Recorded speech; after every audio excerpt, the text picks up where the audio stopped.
شروع اللہ کا نام لے کر جو بڑا مہربان نہایت رحم والا ہے۔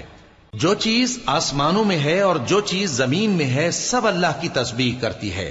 جو بادشاہ حقیقی ہے، پاک ہے، زبردست ہے، حکمت والا ہے۔ وہی تو ہے جس نے ان پڑھوں میں انہی میں سے ایک پیغمبر بھیجے جو ان کے سامنے اس کی آیتیں پڑھتے اور ان کو پاک کرتے اور انہیں کتاب و حکمت کی تعلیم دیتے ہیں۔ اور اس سے پہلے تو یہ لوگ کھلی گمراہی میں تھے، اور ان میں سے اور لوگوں کی طرف بھی ان کو بھیجا ہے جو ابھی ان مسلمانوں سے نہیں ملے، اور وہ غالب ہے، حکمت والا ہے۔ یہ اللہ کا فضل ہے، جسے چاہتا ہے عطا فرماتا ہے، اور اللہ بڑے فضل کا مالک ہے۔ جن لوگوں کو تورات کا حامل بنایا گیا پھر انہوں نے اس کے حامل ہونے کا حق ادا نہ کیا، ان کی مثال گدھے کی سی ہے جس پر بڑی بڑی کتابیں لدی ہوں۔ جو لوگ اللہ کی آیتوں کی تکذیب کرتے ہیں ان کی مثال بری ہے، اور اللہ ظالم لوگوں کو ہدایت نہیں دیتا۔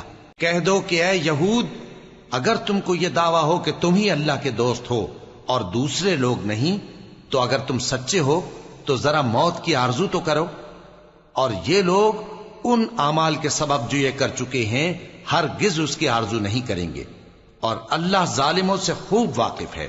کہہ دو کہ موت جس سے تم بھاگتے ہو وہ تو تمہارے سامنے آ کر رہے گی، پھر تم پوشیدہ اور ظاہر کے جاننے والے مالک کی طرف لوٹائے جاؤ گے، پھر جو کچھ تم کرتے رہے ہو وہ سب تمہیں بتائے گا۔ مومنو، جب جمعے کے دن نماز کے لیے اذان دی جائے تو اللہ کے ذکر کی طرف لپکو اور خرید و فروخت ترک کر دو، اگر سمجھو تو یہ تمہارے حق میں بہتر ہے۔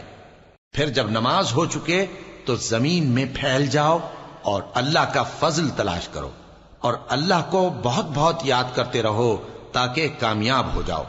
اور جب ان لوگوں نے سودا بکتا یا تماشا ہوتا دیکھا تو ادھر بھاگ لیے، اور اے نبی صلی اللہ علیہ وآلہ وسلم تمہیں خطبے میں کھڑا چھوڑ گئے۔